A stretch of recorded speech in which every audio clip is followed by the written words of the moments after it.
कुफरिया। हमारे मुसलमान बच्चों से गैर मुस्लिमों के बुतों के सामने हाथ जुड़वाए जाते हैं। एक साहब मुझसे कहने लगे कि मेरे बच्चे का खारिजा कर दिया, स्कूल वालों ने निकाल दिया। मैंने पूछा मेरे बच्चे को आपने क्यों जमात से खारिज कर दिया, क्यों निकाल दिया? कहने लगे हमने इससे कहा कि इस बुत के सामने हाथ जोड़ दो। उसने जोड़े नहीं बल्कि इस पर थूक दिया, और जब थूका तो हमने इसको निकाल दिया। कहते मेरी आंखों में आंसू आ गए। मैंने कहा या अल्लाह तेरा शुक्र है अब मेरा बच्चा चाहे पढ़े ना पढ़े मगर दुनिया की सबसे बड़ी तालीम इसके अंदर आ गई कि अल्लाह एक है, उसके सिवा कोई माबूद नहीं। जिंदाबाद जिंदाबाद पैगाम इस्लाम। उसके सिवा कोई माबूद, उसके सिवा कोई माबूद, उसके सिवा कोई माबूद। हम तो सलाम करना चाहेंगे उस लड़की को सलाम करना चाहेंगे जो कॉलेज वालों ने कहा कि तुम्हारे अच्छे नंबर आए हैं मगर आज से वादा करो कि बुर्का उतार के आओगी। तो उसने कहा क्यों? का बुर्का यहाँ अलाउ नहीं है। उसने कहा बुर्का तो उतार के नहीं आऊंगी। उसने कहा फिर आपका ये टेस्ट भी बेकार है, आप इस अच्छे कॉलेज में, इंजीनियरिंग कॉलेज में आप दाखिला नहीं ले सकती। लड़की ने, लड़की बुर्के में थी, उसकी आंखों से आंसू नीचे को टपकने लगे और टपकते टपकते जब उसका बुर्के का नकाब भीगा तो उस औरत ने पूछा जो उससे ये कह रही कि तुम्हें बुर्का उतार के आना पड़ेगा। उसने कहा तू रोती क्यों है? उसने कहा मैं इस वजह से रो रही हूं कि मेरा दिल ये मुझे गवाही दे रहा है कि मैं ये दुनिया की तालीम तो हासिल करूंगी या ना करूंगी ये अलग की बात है, मगर मैं अपना ये बुर्का नहीं उतारूंगी। उसने पूछा क्यों? कहा इस वजह से कि अगर आज मैंने बुर्का उतार दिया तो इस वाले स्कूल में तो एडमिशन हो जाएगा, मगर अगर अल्लाह नाराज हो गया तो फिर जन्नत में कभी एडमिशन नहीं होगा। क्या पैगाम है। जिंदाबाद सैयद साहब, जिंदाबाद। बहुत अच्छी गुफ्तगू। वाह। इधर देखो, मेरी तरफ देखो, देखो तवज्जो करो, सुन लो थोड़ी देर। मगर जब माँ बाप सिर्फ अपने बच्चों को जानवर बनाए, अपने बीबी से लड़े झगड़ा करे, मारे तोड़े बीबी को मर्द, तो तेरा बेटा भी तो लड़ाकू बनेगा, तेरा बेटा भी तो जाहिली बनेगा। जब माँ बाप के सामने, जब माँ बाप जब बच्चों के सामने लड़ते हैं तो मैंने पढ़ा एक तहकीक में कि बच्चे मर जाते हैं मगर उस वायलेंस को, उस झगड़े को भूल नहीं पाते जो उनके माँ बाप उनके बचपन में करते हैं। आपको बताऊं कि ये रिसर्च हुआ कि पेट पर बच्चे के, माँ के पेट के अंदर से जो बच्चे पागल पैदा होते हैं, यानी जो मेंटली डिस्टर्ब होते हैं बच्चे, ये अपनी माँ के पेट में आखिर ऐसी क्या बात होती है? तो इस पर हार्वर्ड ने 27 साल रिसर्च किया कि ये बच्चे कौन हैं। जब माँ के पेट में थे तब ये पैदा हुए तो पागल पैदा हुए, तो फिर इन पर रिसर्च करने के बाद 28 साल के बाद, 27 साल के बाद उन्होंने बताया कि ये वो बच्चे हैं, 80% वो बच्चे हैं जब ये माँ के पेट में थे तो इनके बाप ने इनकी माँ को मारा। उस जाहिल को यह पता नहीं था कि मैं अपनी बीबी पे हाथ नहीं उठा रहा हूं बल्कि मैं अपने होने वाले बच्चे के ऊपर जुल्म कर रहा हूं। इसने मारा तोड़ा। अब जब बच्चा पैदा हुआ तो वो मेंटली डिस्टर्ब मां के पेट से ही था। अब इसको कहीं भी ले जाएं, चाहे आप इसको भुवनेश्वर दिखाएं, चाहे आपको कलकत्ता दिखाएं, चाहे आप इसको बंबई दिखाएं, अपने किए का तो कोई मियां इलाज है नहीं। आपने जो किया वो भुगत लिया। अब जरा गौर करो, बाप मां को प्रेगनेंसी में मारे तो बच्चे के ऊपर असर हो जाए, बल्कि डॉक्टर तो ये कहते हैं औरतों से देखो टेंशन लोगी ना तब भी तुम्हारे बच्चे की हेल्थ पर असर होगा, टेंशन मत लेना, बल्कि अच्छी ग़िज़ाएं खाना, अच्छी ग़िज़ाओं का असर बच्चे पर होता है। यानी अगर तुम आयरन की चीजें खाओगी, जैसे तुम सेब खाओगी आयरन बढ़ेगा, बादाम खाओगी बच्चे के अंदर आयरन बढ़ेगा, आयरन बेल्ट होगा। अगर तुम चाहती हो विटामिन डी बढ़े तो तुम ऐसा करना, ज्यादा अमरूद खाना, धूप में ज्यादा बैठना। तुम चाहती हो विटामिन सी बढ़े, संतरा खाना, तुम ज्यादा नींबू खाना। मुझे जरा हिसाब करके बताओ ईमानदारी से कि अल्लाह का बनाया हुआ सेब, संतरा, अनार, अमरूद अगर माँ खाए तो बच्चे पे असर हो जाए, तो क्या अल्लाह का कुरान माँ पढ़ेगी तो बच्चे पे असर नहीं होगा? लाजवाब। नारे तकबीर, नारे रिसालत, पैगाम इस्लाम। बोलो असर होगा कि नहीं होगा? मगर माँ ने कुरान पढ़ना छोड़ दिया। अब मियाँ के ताबीज तो गले में प्रेगनेंसी के बाद डल जाते हैं, बच्चे की हिफाजत हो जाए, बच्चे की हिफाजत हो जाए, बच्चे को कोई नुकसान न पहुंचे। मियाँ भी बड़ा चाव से ताबीज लिखता है, बड़े एटीट्यूड के साथ, हाँ देखना बिल्कुल पागल है, बेवकूफ़ है मियाँ, इसको खबर ही नहीं कि तेरे इस ताबीज से क्या फ़र्क हो जाएगा। अगर तू बड़ी बरकत वाला भी सही तो फिर भी बात वो करना जो कि इस्लाम में आई है, बात वो कर को जो ज़रूरी है। तू ये नहीं कह सकता चल ये ताबीज़ तो गले में डाल ले, तेरे दिल की बात पूरी हो गई, मगर मेरे कहने से एक रुकू कुरान का रोज पढ़ना, कम से कम एक बार सूरह यासीन रोज पढ़ लेना। क्योंकि हजरत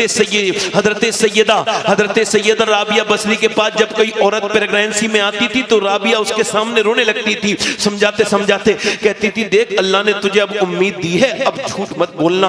कहा क्यों कबत झूठ मत बोलना, तू दगाबाजी मत करना, गाली मत देना, कोई खुराफात मत करना। कहा क्यों? कहा इस वजह से अगर तू झूठ बोलेगी तो हुजूर का एक उम्मती झूठा पैदा होगा, याद रख। अगर तू बुरा काम करेगी तो अगर तू गीबत करेगी तो हुजूर के एक उम्मती को माँ के पेट से ये विरासत में मिल जाएगी गीबत। ऐसा करना, कुरान पढ़ना, ऐसा करना, दुरूद पढ़ना। मेरे बरेली की आला हज़रत फरमाते हैं अगर तुम ये चाहते हो कि तुम्हारे बच्चे आशिक़ रसूल बने तो अपनी औरतों से कहो कि जब उनको दूध पिलाएं तो दूध पिलाती जाएं, मदीने वाले पर दरूद पढ़ती जाएं। बहुत अच्छा पैगाम, जिंदाबाद, नारे तकबीर, नारे रिसालत, उर्से मुबारक। बहुत अच्छे सैयद साहब, जिंदाबाद। मदीने वाले पर दरूद। मेरी बहनें सुन ले, मेरी बेटियां सुन ले, मैं आपका भाई हूँ, आपकी नौकरी करने आया हूँ। हो सकता है कि मुझे मेरे ऊपर ऐसे रहम करके सुनो, हो सकता है ये बंदा आखिरी तकरीर कर रहा हो और हो सकता है ये मर जाए, किसी हादसे में शिकार हो जाए। और मुझे भी अल्लाह का शुक्र है कोई इबाम नहीं है इस बात में, मैं अपनी रोज की तौबा कर लेता हूँ। तकरीबन अगर मौत मेरे करीब आएगी भी तो मुझे बहुत ज्यादा उस पर ये नहीं होगा मैंने ये नहीं किया वो नहीं किया, क्योंकि मुझ पर ये राज खल चुका है कि मौत को बता के नहीं आती। बस रोज तौबा कर लो, रोज अपने आप को मौतों में शुमार करो, रोज तौबा कर लो। बस ये इबाम नहीं रहना चाहिए कि वो बता देंगे।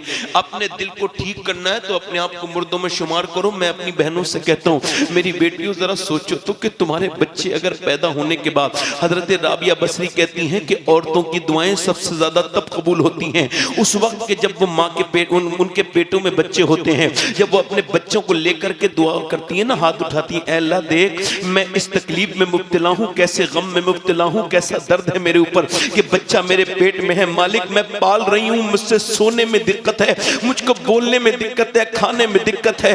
वो औरतें बता सकती हैं जिनके पेट में बच्चे पले हों, हम उसको नहीं बयान कर सकते, मगर बहुत ज्यादा तकलीफें होती हैं।